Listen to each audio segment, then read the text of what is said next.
This is lesson 2, and I've broken it into multiple parts, and just want to cover some core terms, some ideas that you may have heard in some other lessons or that you'll hear coming up on agricultural erosion in Virginia.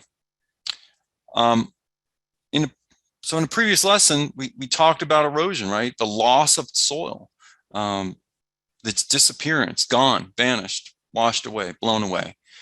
What I want to emphasize here is the idea of erosion as a 3-part process, right? And thinking about erosion this way will help you solve erosion problems. Erosion involves detachment, transport, and deposition, okay? So if we look at this rainfall simulator tray right here, okay, it was evenly filled with soil, and then we rained on it real hard for about 5 minutes.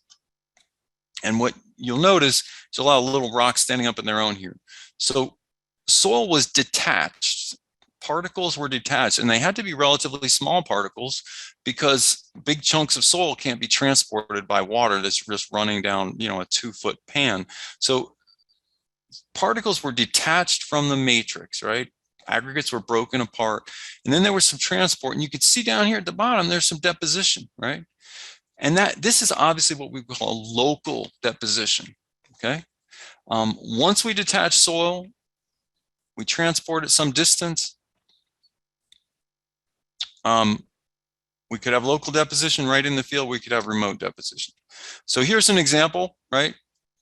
Old-timey picture from Virginia. Soil was eroded from this area. This actually looks like this swale here. Believe it or not, this is a gully. This is an ephemeral gully that's forming, and obviously we have a lot of deposition here. So this is local deposition. Some of the soil is deposited right in the same field. Okay, but deposition can be remote. So this kind of a weird looking thing. This is a drained pond at the Orange Research Station Virginia Tech owns, right? And their pond was so full of sediment that they drained it, and then we're going to dredge it. And this is the dock, right? So you can see there's not much water in here, not much room to store water because it's just full of eroded soil. And folks, I mean, there's no question that when the events occurred that led to this sediment building up in here, there was also some soil that, that didn't stay in the pond or didn't stay local, and it went down the river. And so I'm actually not quite sure which of these 2 rivers that I'm showing you here, the Orange Research Station feeds into, but it's one of these 2. And so our deposition of sediment can be remote. Sediment can go a very long distance. All right. But the concept of detachment is extremely important, because if we don't have detachment, then the other processes can't occur. If the soil stays in place, right? All right.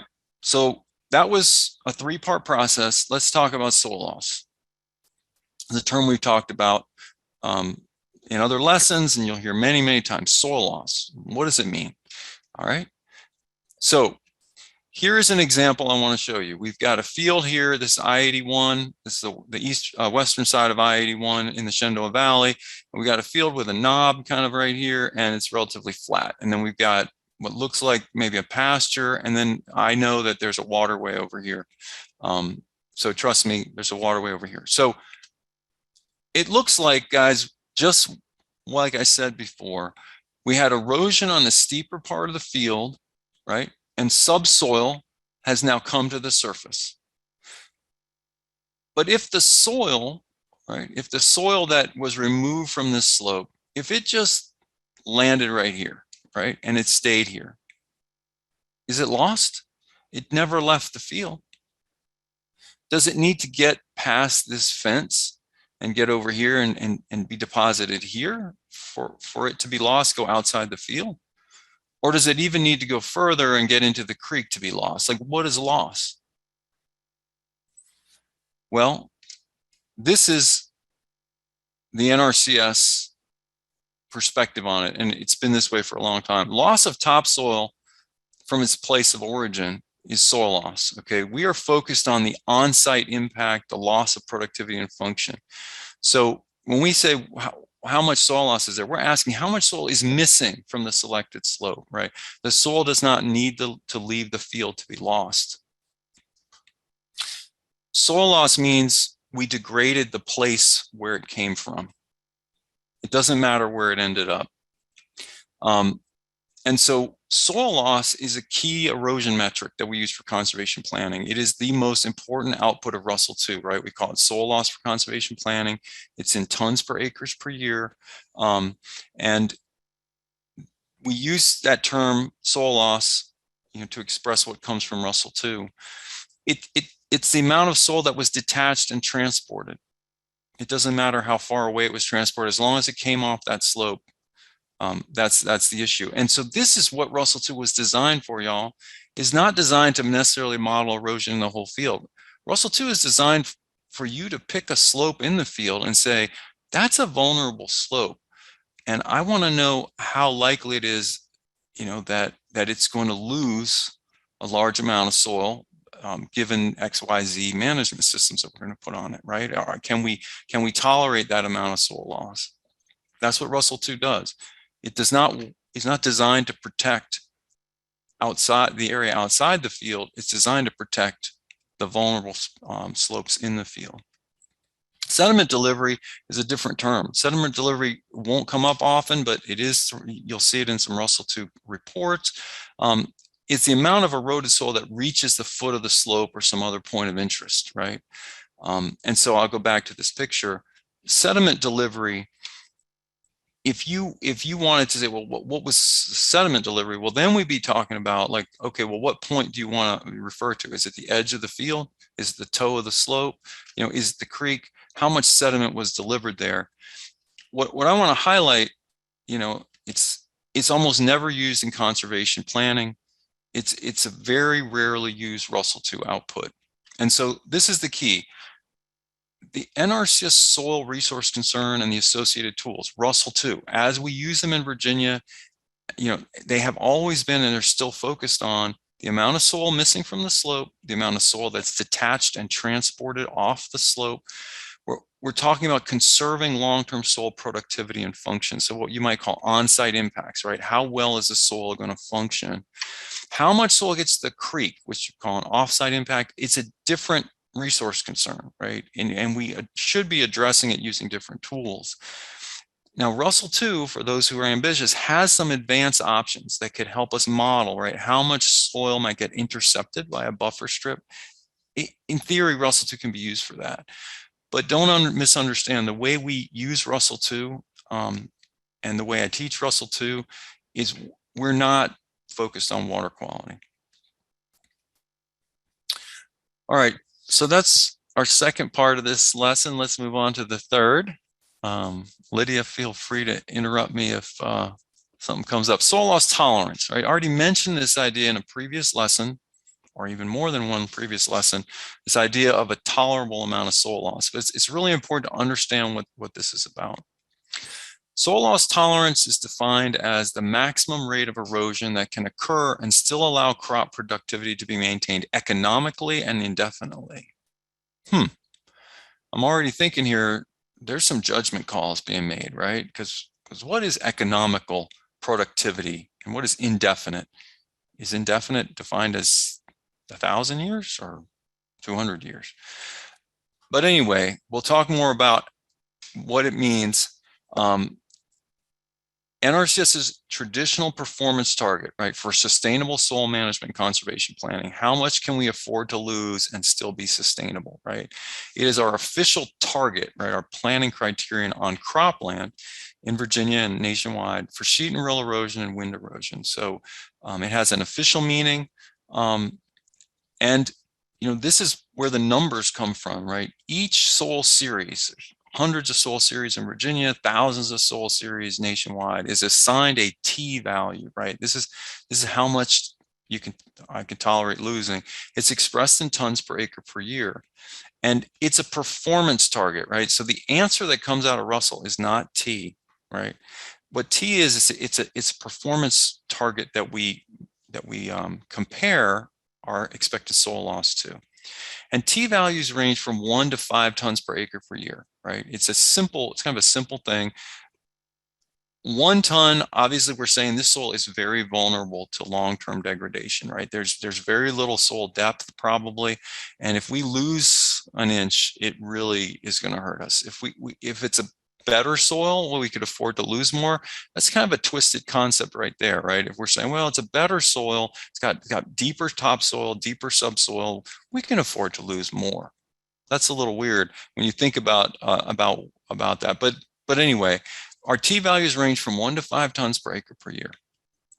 And so a useful question, and I'll talk a little bit more about soil loss math here in a few minutes. Well, what is the depth of 5 tons spread over an acre? So I want you to think about it. I'm going to answer that question in a few minutes. But why would that be useful? Well, gosh, this T, it's so abstract, right? Well, I don't know, 5 tons per acre, that sounds like a lot. I'm sure I'm not losing 5 tons per acre. So, you don't have to worry about me. I'm doing good. Well, how deep is that? We'll look at that. We'll look at that next. But this is one of the concepts you need to keep in mind when we're looking at, whether we're meeting T or not. So here's an example of a Russell 2 output. Okay. And it's let's imagine we have a 6-year crop rotation, and each year is represented by these blue bars in the graph, right? And then we have a 6-year average. And what we have here is a predicted soil loss. So let's just say in this 6-year rotation, every 3rd year in the rotation, we grow a crop that is much more tillage intensive, and it's much less favorable from an erosion standpoint. But in years 1 or 2, we grow a crop that is high residue, perhaps even a perennial for 2 years, and then we switch to an annual. Could be a tobacco rotation, who knows?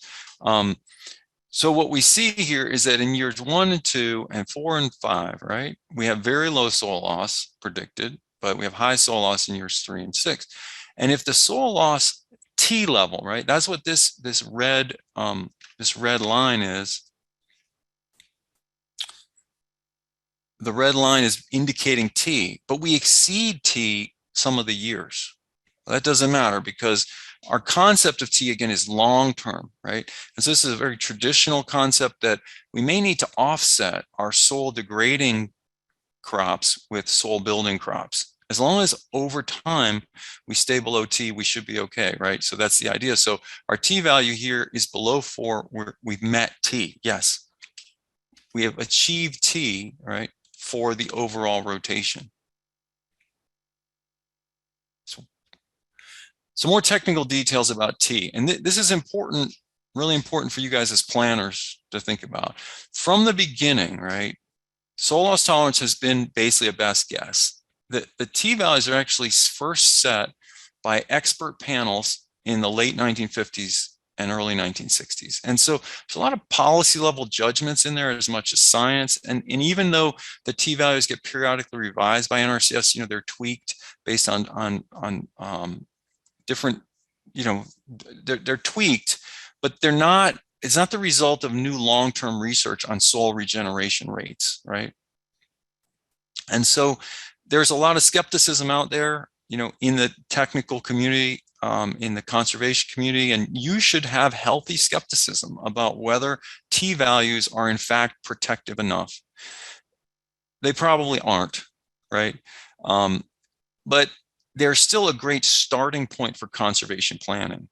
But what this is telling you is that, when we look at some of our conservation compliance policies, right? Congress has said it's okay, to lose in some cases twice T, 2T. If you lose that, you're still eligible, let's say, for government benefits. Don't let that confuse you. Just meeting T alone, if we're really looking at long-term preservation of the soil resource we have today, T itself may not be good enough.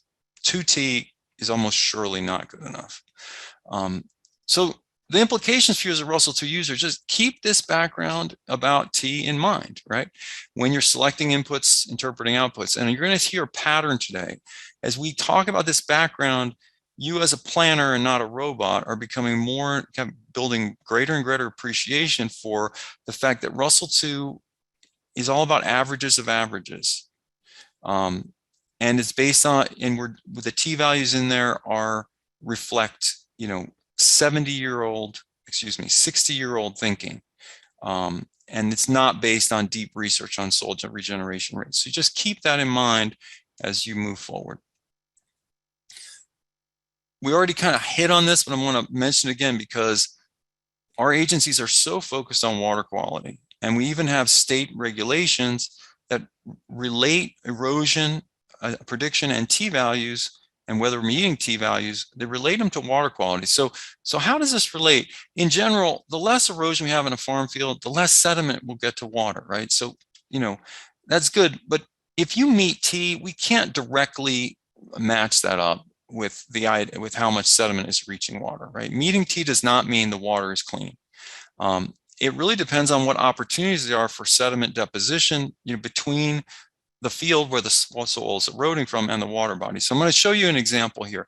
This is an example where T is achieved, right? So let's say our T value, our target for our tolerable soil loss is T of 5, right? And our soil loss estimate is 3 tons per acre per year. So we're under T, right? We're doing fine with respect to T. T is achieved. But if you look at this picture, just conceptually, we have a field and we have our water body, our creek, our ditch, or whatever, is right at the toe of the slope. So any soil that's eroded goes straight into the creek, or so we achieve T, but water quality, we may not be achieving our goals at all.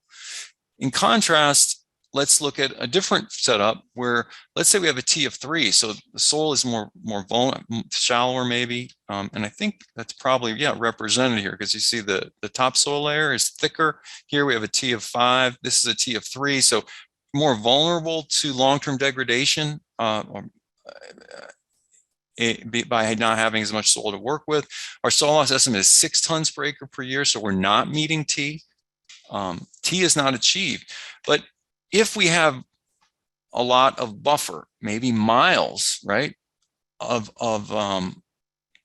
distance between the edge of the field and the receiving water body, well, it could be that no sediment would ever be delivered to the creek from this situation.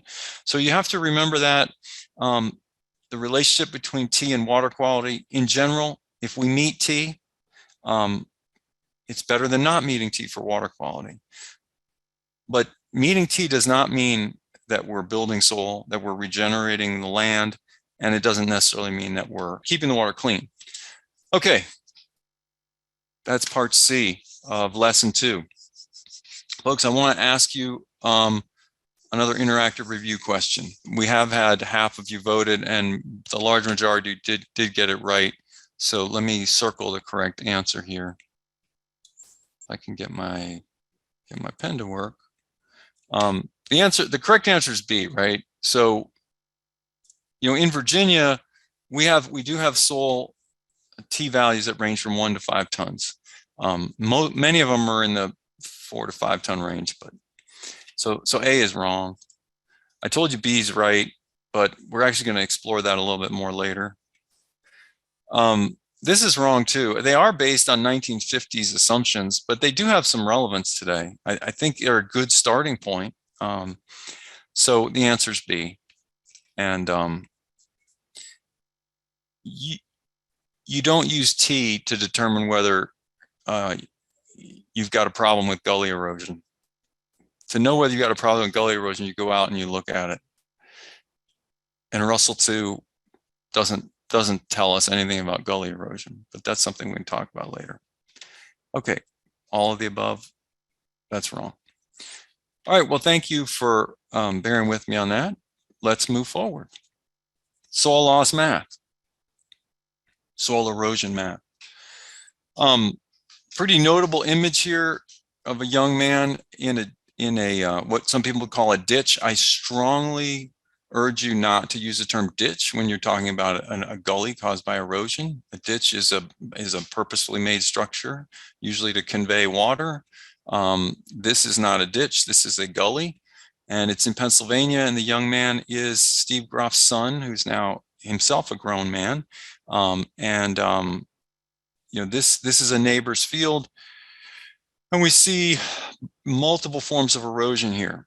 But the point of this section here is to talk a little bit about, how do we make numbers meaningful? So our overall goal, right, for this this training initiative and this webinar is for you to know how to generate Russell 2 numbers, right? So the mechanics of using the tool, but we also want you to have a sense of, well, what do these numbers mean? And that's what a lot of these background webinars are about. Today's webinar is like, what do the numbers mean?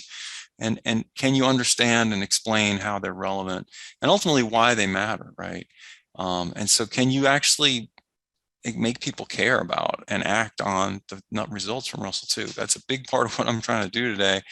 So look, tons of soil in general, like you have 5 tons of soil here, or you have 5 tons per acre per year. I mean, these are things that are very hard to understand, right? It's hard to visualize. So it helps to convert to volume. Like if you're trying to talk to a farmer about soil, why not talk about truckloads of soil? Okay. If you're going to think about tons per acre per year, why don't you think about depth, inches of topsoil loss? So this helps people understand. And so I asked you this question before, asked you to think about it. If we take 5 tons per acre of soil, right, 5 tons and spread it evenly over an acre, it's roughly the thickness of a dime. And why is that relevant? Because when you're explaining to someone what T means, T is even at the best case soil, right? With the deepest profile that can afford to lose the most, we're saying that these T values, which I already told you may not be protective enough, you can't lose more than an inch, than a dime's thickness per year on average. That's not a very thick layer. Okay, so we're saying you really have to be careful not to erode if you want to meet T. So the we look at this picture. Couple things illustrated here is that the gully is very prominent, but this soil surface is kind of crazy here. If you look, it's all rock. Well, it couldn't be that. It couldn't have been that way when the corn was planted. There was a lot of sheet erosion that took the soil off of this area here and sent it downstream in this gully. So one of the interesting things is, like, how important is sheet erosion as a resource concern versus gully erosion? And a good way to highlight that is to just do some useful math, right? So if we think of this gully, right, might be 5 feet deep by 5 feet wide by 100 feet long on average. That'd be a really big gully, really noticeable if you drove by it. Very noticeable if you were trying to farm around it. If you do a calculation of the amount of soil that would have been lost, looking at some average soil density values, it's 113 tons. That's a lot of soil. Well, if you had to line up dump trucks to carry that much, we'll assume 15-ton capacity is a pretty big dump truck. To carry that much soil, it takes 7.5 trucks. And if you line those trucks up, right, they would take about 200 feet of road. Okay, so that's a gully, and so again, you saw that picture of that young man in the gully. The gully is a very noticeable thing. But let's say on that field over time, because there was evident evidence of sheet erosion there with all that rock that was left behind on the surface. Let's just say, well, we lost 6 inches of topsoil across a 10-acre field, right? And you're not going to notice that as much. Now, it's a lot of topsoil loss, as you'll see. That's about 980 tons per acre. We have a 10-acre field. That's almost 10,000 tons. Okay, that's just a number, though, right? Well, how many trucks would it take to carry 10,000 tons of soil? Okay, so the same dump trucks, it would take 653 trucks. And if we assume they take up, let's just say 30 feet of road each, and you lined them up, it would be a line of trucks 3.7 miles long. Wow. And what if we said, oh, it'll take about 50 years. It took about 50 years to lose those 6 inches. What does that mean? That's about 20 tons per acre per year, right? So that if T is 5, then that's 4 tons per acre. I mean, 4T, I should say. And what all this does is it lets you take Russell 2 results and t-values, and you can try to turn them into numbers that mean something, because you're here to promote conservation and sell it. And it's hard to sell conservation when you walk up to a normal human being and say, you're losing 20 tons per acre per year. Means nothing. If you explain that over a period of 50 years, you would line up, 650 trucks that would, go 3.7 miles, that's how much soil you're losing over a 50-year period. Okay. And you can figure out how many trucks it is per year. Do you really want to ship that much soil away? Do you really want to lose that much productive capacity? How do you find out how to do these kind of computations? Of course, Erosion Resources Index, I'll just highlight. There's a document down here. It's just a one-page cheat sheet on how to calculate soil loss based on the volume of missing soil. So I thought I would share that with you. All right, well, that's the end of this section. This lesson is an important little factoid that I shared with you.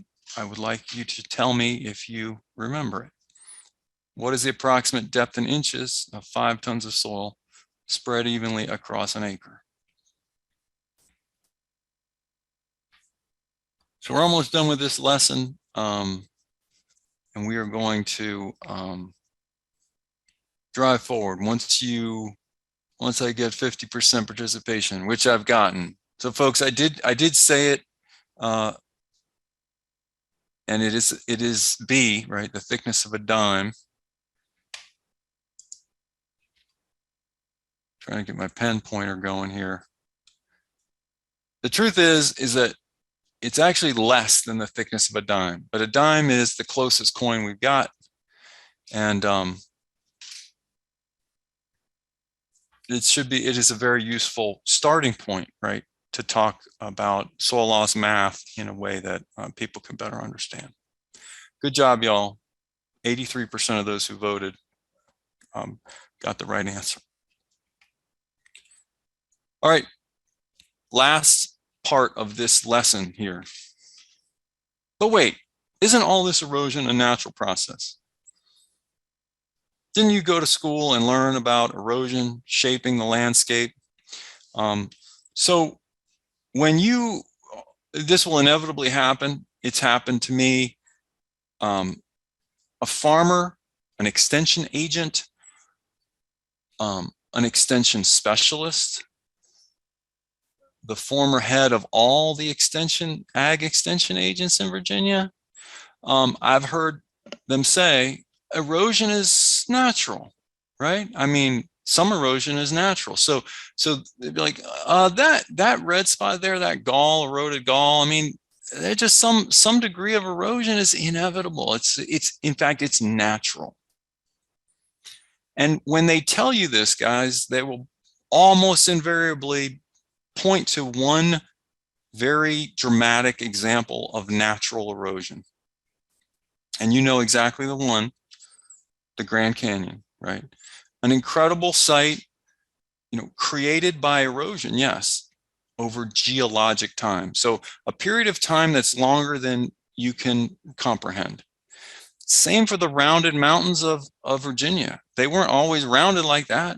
They were eroded over a long period of time to have that shape, right? So erosion has shaped the landscape, but over geologic time. We're not talking about geologic time here. We're talking about human time frames. We're talking about lifetimes of a human, decades.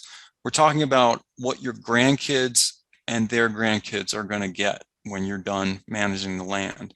And that is what we call human time.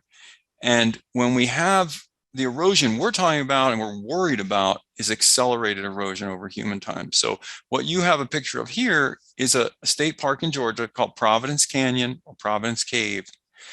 And it's really cool. And some similarities to the Grand Canyon. That the problem is that this wasn't here before Europeans got to Georgia. Okay, so it's poor soil management, some gullies that got out of control, combined with a very vulnerable geology that underlays this region, that resulted in this immense gully system, which is like a mini Grand Canyon. This is an example of what not can happen, what has happened all across the South and across the world, where we've modified the landscape, you know, in human time, and it's accelerated erosion that we're looking to deal with. So accelerated erosion is not natural, period. So, you know, again, if you have to be strong enough when a farmer who's towering over you, or someone who has a lot more professional experience than you, perhaps, you know, a colleague, even a conservation, says, well, some degree of erosion is natural. You have to say, look, actually, you know, are we talking about, you know, here in Virginia, what would be a reasonable amount of erosion that would occur on an annual average across what is now cropland? You know, in its natural state, there would be no erosion in Virginia on human timeframes, right? So there is no natural erosion on a human time frame. Now, erosion on Virginia agricultural land may be inevitable, it may be necessary, it may be accepted, acceptable, it may be tolerable. I'm not saying that we shouldn't tolerate it if we have to feed people and we have a certain threshold that we're willing to accept in soil laws. But don't fall into that trap of saying it's natural, because that starts to, it really is just technically inaccurate, and it starts to open the door to saying that we can tolerate erosion in a way that it really doesn't make sense. So that, my friends, is another pitch on how to talk about Russell 2. That's bringing us to lesson 3, a big picture lesson, what I'm calling big picture 2, multi-level loops and erosion of civilizations.